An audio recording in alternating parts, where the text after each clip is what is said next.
What's up, YouTube? Hello, all my witches, my fellow witches. I just want to talk about plants. And probably at some point today, I will be making another video about a particular kind of plant. But I just want to say, kind of express my beliefs about plants and how witches can use them. I mean, obviously, we all know as witches that you can use them for potions and incense and brews and all different kinds of stuff like that. You can make mojo bags with them, little charms.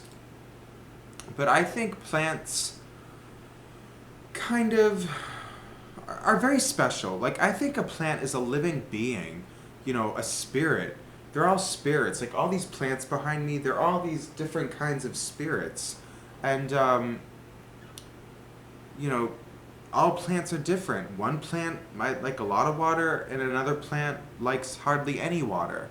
Some plants don't like direct sunlight. Other plants thrive on it. And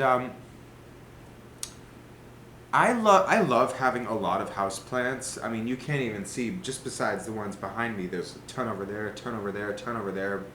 They're everywhere here, and it's interesting. I think plants can give you messages. If you have a big meeting that day, if you have a job interview, if you're about to go on a trip, take a look around your apartment or your house and look at your house plants because they might give you a message, maybe a warning or some reassurance.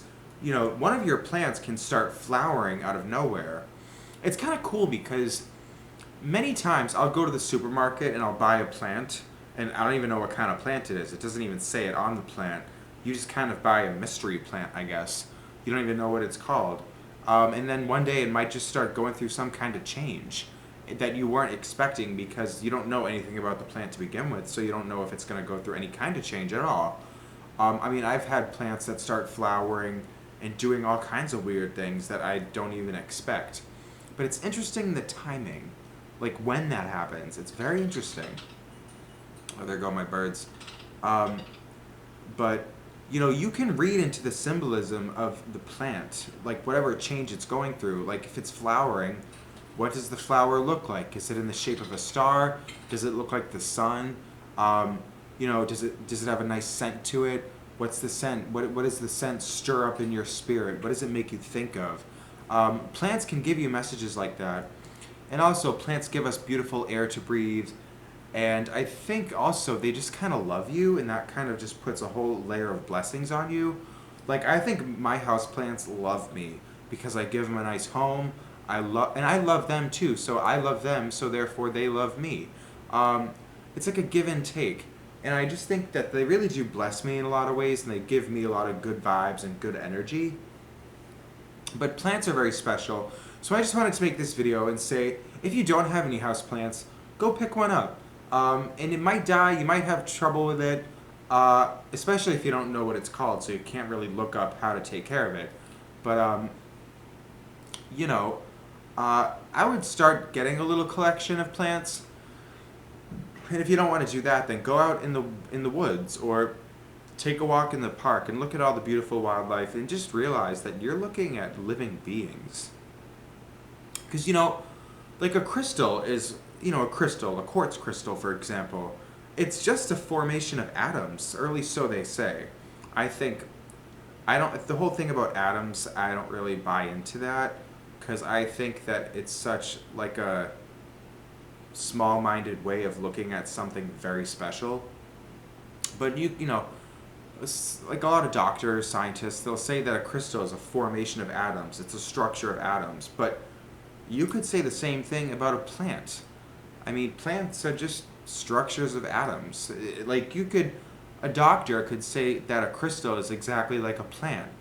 They don't have any spirits, or they would say that a plant doesn't have a spirit or feelings or any kind of consciousness. But I don't believe that's true, because I think there's a huge difference between a crystal and a plant. Now, do I believe a crystal is a living being? Yeah, I do. I think crystals are living beings. But, because the thing is, everything around you, the air, the walls around me, the floor beneath my feet, the ceiling above my head, the light shining on me right now, it's all God manifesting itself. I am part of God. You're part of God. This table is part of God. And this isn't by mistake. You know, God is just kind of manifesting all around me in different ways, in different forms. And, you know, it's funny because things that I can't put together in my head, I see with my eyes. Like if I can't comprehend something, like if there's some kind of concept that you cannot comprehend in your mind, you'll see it in front of you. You'll see it outwardly with your eyes. Or you might hear something, music, you might hear music and it makes you feel something that you really can't put into words, but it can be so perfectly expressed through melodies. Anyway, this video is about plants, so I'm kind of getting a little off track. Anyway, so go get some house plants, kind of work with their energies. If you love them, they will love you and bless you with good vibes. And plants are very special. They are living beings, and treat them well, and they'll love you back. All right, bye.